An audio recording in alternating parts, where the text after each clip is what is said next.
할렐루야. 온 천하 만물을 주관하시며 다스리시는 하나님 우리 아버지께 찬양과 경배를 드립니다. 우리의 기도와 간구에 응답하시는 신실하신 하나님 우리 아버지는 찬양 받으시기에 합당하십니다. 할렐루야. 사랑하고 존경하는 성도 여러분, 지난 한 주간 평안하셨습니까? 잘 지내셨습니까? 우리 교회는 지난 주간 찬양으로 드리는 예배로부터 시작하여 어린이 여름 성경학교, 전가족 새벽 기도회 등 많은 일들을 감당하며 구슬땀을 흘렸습니다. 흘린 땀과 수고가 좋은 열매 될 수 있도록 기도하여 주시기를 바랍니다. 이번 주간은 저녁 예배 시간 중고등부 전국연합회 순회 헌신 예배를 시작으로 중고등부 수련회가 월요일부터 진행되고 아동부 여름 캠프가 진행될 것입니다. 성도 여러분들의 수고와 협력, 기도 없이는 제대로 진행될 수 없는 소중한 사역들입니다. 함께 힘을 같이 하여 기도하시고 협력해 주시기를 부탁드립니다.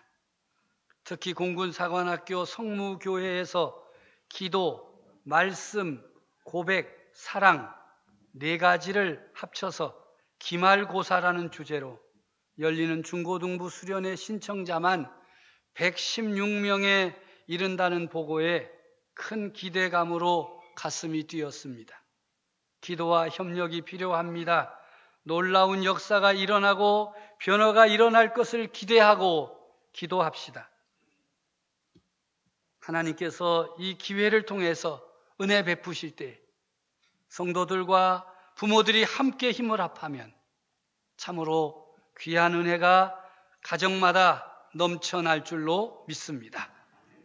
저는 지난 한 주간 인간의 탐욕으로 인해 깨어지고 있는 이상기후 현상으로 인해 많은 어려움을 겪고 있는 현실을 바라보면서 사람이 얼마나 연약하고 여린 존재인가를 새삼 깨닫고 전능하신 하나님께 무릎을 꿇었습니다.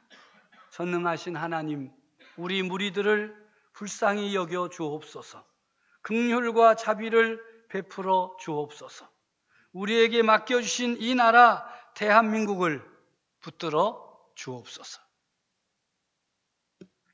기도하지 않을 수 없는 상황에 우리가 처해 있음을 알아야 합니다.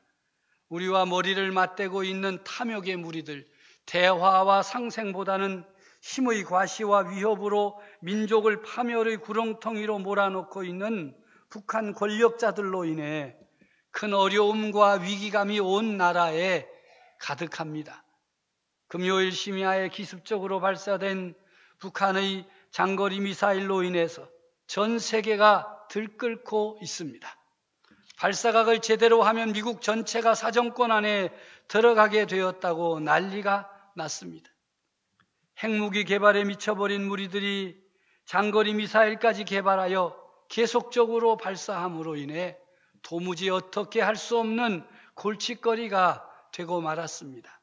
아무리 제재하고 억압해도 아랑곳하지 않는 북한은 자신들만 망가뜨리는 것이 아니라 함께하는 민족과 이웃 국가들을 망가뜨리려고 하는 것입니다. 재앙덩어리요 화근덩어리입니다. 우리나라 대통령이 남북 대화와 이산가족 상봉을 제안하였음에도 저들은 아무런 응답이 없더니 금요일 심야에 ICBM 대륙간 탄도미사일을 발사하는 만행을 저지르는 바람에 우리 새로운 정부가 진퇴양난에 빠지게 되었습니다. 아무리 대통령과 정부가 잘해보려고 해도 주변 여건이 도와주지 않으면 소용이 없습니다. 특별히 북한이 저 난리를 치면 백약이 무효입니다. 레드라인을 설정해놓고 여기까지 오면 절대 안 된다 함에도 저들은 서슴없이 도발하고 우리 정부도 계속 강경 대책으로 맞설 수밖에 없어 매우 어려운 상황이 되고 말았습니다. 주의를 줄 때는 옐로우 카드를 주지요. 레드 카드는 퇴장입니다. 이 레드라인을 넘으면 퇴장시키겠다. 미국은 북한이 주장하는 이 핵미사일 발사가 이루어지기 전에 시설을 파괴하기 위해 북한을 선제 공격하겠다는 경고를 날리고 있습니다. 그런데도 그것을 무시하고 있으니 참으로 안타깝기 그지없습니다. 저러다가 무슨 일이 벌어질런지 아무도 예측할 수가 없습니다. 우리나라가 졸지에 또다시 전쟁의 소용돌이에 빠져들지 아무도 알 수가 없다는 사실입니다. 에이, 그런 일이 있겠어? 그렇게 생각하는 분들 많죠. 그러니까 뭐 수십만 명이 휴가도 가고 출국도 하고 정신은 없습니다. 지금까지 안 났는데 이렇게 생각하죠. 우리가 사는 땅에서 더 이상 전쟁이 일어난다는 것은 아무리 생각해도 용납할 수 없는 일이 아닙니까? 악한 사람은 다른 사람의 사정과 형편 상관하지 않습니다. 자기들 하고 싶은 대로 생각에 옳은 대로 합니다. 그것이 악한 무리들의 특징입니다. 누가 뭐라고 해도 아무리 좋은 말을 해도 듣지 않습니다. 어떻게 해야 합니까? 이 어려운 위기를 어떻게 해결할 수 있겠습니까? 오직 하나님, 전능하신 하나님의 역사가 필요한 때입니다. 역사를 주관하시는 하나님의 능력으로만 이 문제를 풀 수 있습니다. 하나님의 도우시는 손길로만 이 문제가 해결될 수 있습니다. 그러하기에 모든 우리 믿음의 사람들, 나라와 민족을 위해서 하나님의 도우심을 구해야 하는 것입니다. 이런 점에서 볼 때 이때가 바로 힘을 같이 하여 기도할 때인 것입니다. 성도들이 힘을 같이 하여 기도하는 일은 개인적인 문제 해결에만 필요한 것이 아닙니다. 어려움을 당하고 병중에 있고 사업이 잘 안 되고 자녀가 문제가 되고 다 우리가 합심하여 기도해야 할 제목이지요. 더욱더 힘을 같이 하여 기도하여야 할 것은 우리 교회가 나라와 민족을 위해서 기도하여야 하는 것입니다. 성경은 우리에게 증거하기를 하나님의 백성들은 이런 어려움과 위기와 큰 난관에 봉착했을 때에 힘을 같이 하여 기도하였음을 증거하고 있습니다. 사무엘상 7장에 나타나는 미스바 기도 모임이 있습니다. 통회와 자복의 기도의 자리입니다. 하나님의 인도하심을 따라 가나안 땅에서 생활하던 이스라엘 백성들이 살만하니까 하나님을 떠나서 바알과 아스다롯 등의 우상을 섬겼습니다. 탐욕의 노예가 되었습니다. 그 결과로 큰 환난을 당한 것입니다. 블레셋 사람들의 침략으로 큰 고통을 겪어야만 했습니다. 이런 환난 중에 있는 이스라엘 백성들에게 사무엘 선지자가 선포했습니다. 미스바로 모이라. 하나님의 도우심을 받고 환난에서 벗어나려면 이방신들과 우상을 제하여 버리고 마음을 다하여 하나님께로 돌아오라 하였습니다. 이스라엘 백성들이 한 마음으로 미스바에 모였습니다. 무엇을 했겠습니까? 지금까지 자신들이 범죄한 것들을 자복하기 시작했습니다. 물질적인 풍요를 따라가다가 하나님을 잊어버리고 범죄하였던 죄악을 하나님 앞에 자복하며 회개하기 시작했습니다. 그들은 함께 모여 금식하며 기도하고 회개하였습니다. 힘을 같이 하여 통회하고 자복했습니다. 이런 기도의 모습을 보시고 하나님께서 큰 은혜를 베풀어 주셨습니다. 대적 블레셋의 이스라엘이 미스바에 모여 있다는 소식을 듣고는 저들을 해산시키기 위해 군사를 이끌고 올라왔습니다. 그럼에도 하나님의 능력과 권능 앞에서 쫓겨났습니다. 그 결과 이스라엘은 패배자의 자리에서 승리자의 자리로 탈바꿈하는 놀라운 은혜를 받게 되었습니다. 지금도 이 미스바 성회를 기억하면서 이 나라와 민족의 죄를 회개하며 하나님께로 돌아서기를 기도하는 성도들이 있습니다. 우리도 힘을 같이하여 나라와 민족을 위하여 기도해야 할 것입니다. 둘째로 마가의 다락방 기도 모임입니다. 사도행전 2장에 나타나는 모임으로 성령이 임하시기를 간구했습니다. 온전한 그리스도인이 되려면, 사명을 감당하는 복음의 증인이 되려면 성령으로 충만해야만 합니다. 성령의 임재와 권능을 받아야만 온전한 성도, 그리스도인 되어질 수 있습니다. 예수님께서 말씀하시기를 너희는 예루살렘을 떠나지 말고 하나님 아버지께서 약속하신 것을 기다리라, 성령 강림을 기다리라 하셨기에 120명의 사람들이 마가의 다락방에 함께 모여 마음을 같이하여 전심전력하여 기도하였습니다. 성령이 너희에게 임하시면 너희가 권능을 받고 예루살렘과 온 유대와 사마리아와 땅끝까지 이르러 내 증인이 되리라 하신 예수님의 말씀을 붙들고 모두가 힘을 같이하여 기도하였습니다. 이렇게 기도하는 무리들에게 하나님 응답하여 주셨습니다. 각 사람 위에 성령이 임하셔서 모두가 다 성령의 충만함을 받고 성령의 말하게 하심을 따라 다른 방언으로 말하기를 시작한 것입니다. 할렐루야. 오늘도 성령 충만하기를 원하는 성도들이 있습니다. 힘을 같이하여 기도해야 할 것입니다. 온 교회가 기도에 힘써야 할 것입니다. 이렇게 기도할 때 하나님께서 응답하여 주실 줄로 믿습니다. 세 번째로 예루살렘 교회의 기도 모임입니다. 사도행전 12장에 기록되어 있습니다. 이 기도 모임은 교회가 큰 위기에 처했을 때 이루어진 기도 모임입니다. 교회의 지도자인 야고보 사도가 살해당하고 베드로도 옥에 갇혀 처형될 날을 기다리고 있었습니다. 이런 위급한 상황에서 교회가 함께 모여 한 마음으로 베드로를 위하여 간절히 하나님께 기도했습니다. 힘을 같이하여 기도한 것이지요. 베드로마저 처형되면 예루살렘 교회는 큰 어려움에 빠지게 되겠기에 온 교회의 성도들이 간절하게 힘을 다하여 기도하였습니다. 이런 기도를 하나님께서 응답해 주셨습니다. 옥에 갇힌 베드로를 하나님의 놀라운 능력으로 자유케 하신 것입니다. 오늘의 한국 교회는 큰 어려움에 빠져 있습니다. 앞으로 전진하지 못한 채 제자리 걸음하는 교회, 아니 뒷걸음질 치는 교회가 많아지고 있습니다.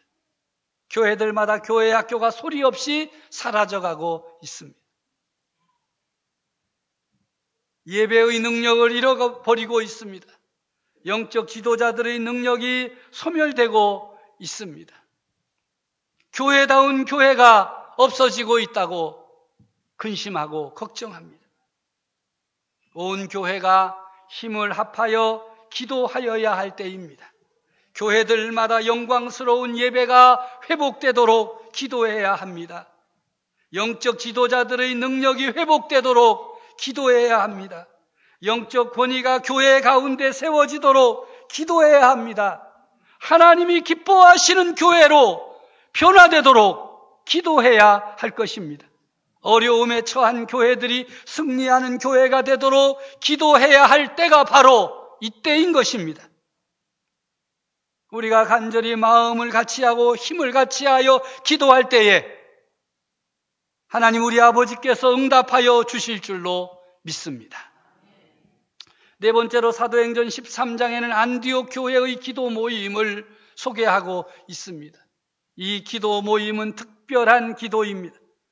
바나바와 사울을 따로 세워 사명을 맡기는 파송의 기도 모임입니다. 복음이 전파되지 않는 곳에 복음 전파의 사명을 주어 보내는 기도의 모임이기에 앞으로 어떤 일을 만날지 모르는 어려운 길이기에 온 교회가 금식하며 기도하였습니다. 마음을 다하여 힘을 같이하여 기도에 전심전력한 것입니다.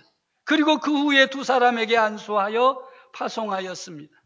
하나님께서 저들의 기도에 응답하셔서 두 사람은 성령의 보내심을 받아 말씀을 전하는 사명을 잘 감당하게 되었고 가는 곳마다 교회를 개척하여 세우는 놀라운 열매를 거두게 된 것입니다. 할렐루야. 이처럼 하나님의 역사는 기도하는 성도에게 기도하는 교회 가운데에 나타나게 되어 있습니다. 말씀을 전하는 사명자들에게 기도의 후원은 무엇보다도 중요한 후원입니다.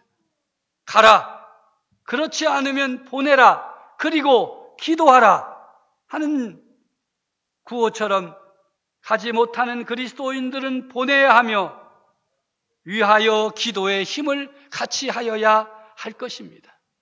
선교사님들이 만날 때마다 감사하는 공통된 제목이 있습니다.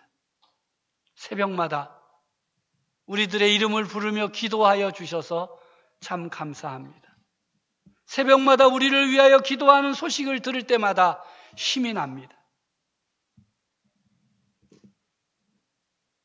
복음을 전하는 이들에게, 선교사들에게, 주님께서 주신 사명을 감당하는 이들에게 기도의 후원이야말로 큰 힘이요, 능력이요, 역사가 되는 것입니다. 마지막으로 사도 바울은 오늘 본문에 긴급한 기도를 요청하고 있습니다. 한 번도 대면한 일이 없는 생면부지, 로마에 있는 교회와 성도들에게 기도해달라고 간곡하게 요청하고 있습니다. 우리 주 예수 그리스도와 성령의 사랑으로 말미암아 너희를 권하노니 너희 기도에 나와 힘을 같이 하여 나를 위하여 하나님께 빌어. 긴급하고 절박한 기도 요청입니다. 선교 여행은 그 당시 생명의 위협을 받는 매우 위험한 일입니다. 선교 여행은 하나님의 사랑과 하나님 아버지의 마음을 잘 전달해야 하는 힘든 일입니다. 문화가 다른 곳에서 복음을 전할 때 열매 맺을 수 있는 가능성은 너무나도 적습니다. 그래서 긴급히 기도를 요청하고 있습니다. 오늘 본문에 사용된 힘을 같이 하여라는 말의 의미는 사생결단을 하고 기도하라는 것입니다. 이 단어는 전투에서 사용되는 용어입니다. 오늘의 말씀은 우리에게 복음을 전하는 일과 관계되는 기도일수록 힘과 정열을 다 쏟아붓는 기도를 해야 한다고 강조하고 있는 것입니다. 복음 전하는 것과 관계된 기도는 힘없이 맥없이 반복하면 안 됩니다. 사력을 다하여 온 힘을 쏟아 부으며 기도해야 합니다. 왜냐하면 이것은 영적 전쟁이기 때문입니다. 복음을 전한다는 것은 우리의 대적마귀에게 가서 선전포고를 하는 것입니다. 가만히 잠자고 있는 마귀 사탄을 일부러 발로 차서 깨우는 것과 같습니다. 복음을 전한다는 것은 다윗이 물맷돌을 가지고 골리앗을 향해 나아가는 것과 똑같습니다. 이것은 영적 전투요 도전입니다. 죽고 사는 문제가 걸린 일입니다. 그러므로 기도할 때 힘없이 기도하면 안 되는 것입니다. 우리가 복음을 들고 나가면 우리의 대적마귀가 일어섭니다. 선교사 한 사람이 준비해서 나가려고 하면 마귀가 얼마나 갖가지 야비한 수단으로 방해를 하는지 모릅니다. 한 사람이 복음을 듣고 예수 그리스도를 구주로 고백하고 믿게 되면 마귀는 자기 백성을 빼앗기는 꼴이 되기 때문에 견딜 수가 없습니다. 화를 냅니다. 마귀는 그 사람을 끝까지 죄와 사망의 사슬에 묶어서 질질 끌고 다니기를 원하는데 복음을 듣고 자유함을 얻으면 견딜 수가 없습니다. 그렇기 때문에 마귀들은 전도하는 사람들을 보면 발악을 합니다. 복음을 전하는 사람들을 보면 끌어다가 옥에 가둡니다. 심지어는 죽이기까지 하는 것입니다. 적당히 신앙생활하는 사람에게는 마귀가 계략을 세우지 않습니다. 편하게 믿어라. 쉽게 믿고 시간 될 때 믿고 그냥 그렇게 살라. 건드리지도 않습니다. 그래서 마귀의 시험에 들지 않으려고 아무것도 안 하는 성도들이 얼마나 많은지 모릅니다. 반면에 내 이웃 가운데 안 믿는 사람을 반드시 예수님께 속한 사람, 구원받은 사람 되려고 하고 체면불구하고 자존심 꺾어가면서 복음을 전하려고 하면 마귀가 가만히 있지 않습니다. 어떻게 해서라도 자기 백성을 빼앗기지 않으려고 온갖 수단을 동원해서 방해를 합니다. 이 영적 전쟁에서 어떻게 우리가 우리의 대적 마귀를 이길 수 있겠습니까? 오직 하나밖에 없습니다. 힘을 다해 하나님께 기도함으로 하나님의 도우심을 받는 것입니다. 합심하여 기도하는 것입니다. 기도하는 그곳에 중보하여 기도하는 그곳에 하나님의 응답의 역사가 있기 때문입니다. 부흥의 놀라운 역사, 새 생명의 역사가 도처에서 불일듯 일어나기를 기대한다면 힘을 같이 하여 기도하는 성도들이 일어나야 할 것입니다. 오늘 우리에게 하나님께서 큰 길을 열어놓으셨습니다. 기도의 길입니다. 이 기도의 길로 나아가는 사람들에게 우리 하나님 응답하시고 역사하시고 은혜를 베풀어 주실 줄로 믿습니다. 자신의 죄를 깨닫고 힘을 다하여 통회하고 자복하는 기도를 드리면서 하나님의 도우심을 구할 때 하나님은 저들에게 은혜를 베푸시고 저들을 정결케 하시고 믿음의 사람으로 승리의 길로 나아가게 하실 줄로 믿습니다.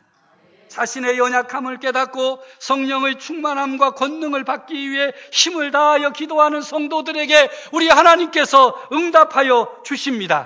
능력으로 성령으로 충만하게 하십니다. 위기와 환난과 어려움에 빠져 있는 교회를 기억하고 하나님의 능력과 은혜가 충만한 교회가 되기를 기도할 때 우리 하나님께서 응답하여 주십니다. 승리의 길로, 구원의 길로 나아가게 하실 것입니다. 오늘 이 시대의 사람들이 그토록 원하는 교회다운 교회, 바로 기도하는 성도들을 통해서, 기도하는 교회들을 통해서 하나님이 역사하실 줄로 믿습니다. 사랑하는 성도 여러분, 우리 모두 힘을 합하여 하나님께서 열어놓으신 이 기도의 통로, 기도의 길로 열심히 힘차게 나아가시기를 바랍니다. 이때가 바로 힘을 같이 하여 기도할 때임을 깨우쳐 주시는 하나님의 말씀에 순명하여 날마다 나라와 민족과 교회와 성도를 위하여 기도함으로, 힘을 같이 하여 기도함으로 하나님의 손이 이 나라와 이 민족 위에 힘있게 역사하시기를 간절히 바랍니다. 우리 교회를 붙들어 주시고 성도들 위에 능력으로 역사하셔서 참으로 우리의 교회가, 우리의 성도들이 하나님의 나라를 계속하여 이루어가는 엄청난 은혜의 역사가 있어지기를 간절히 바랍니다.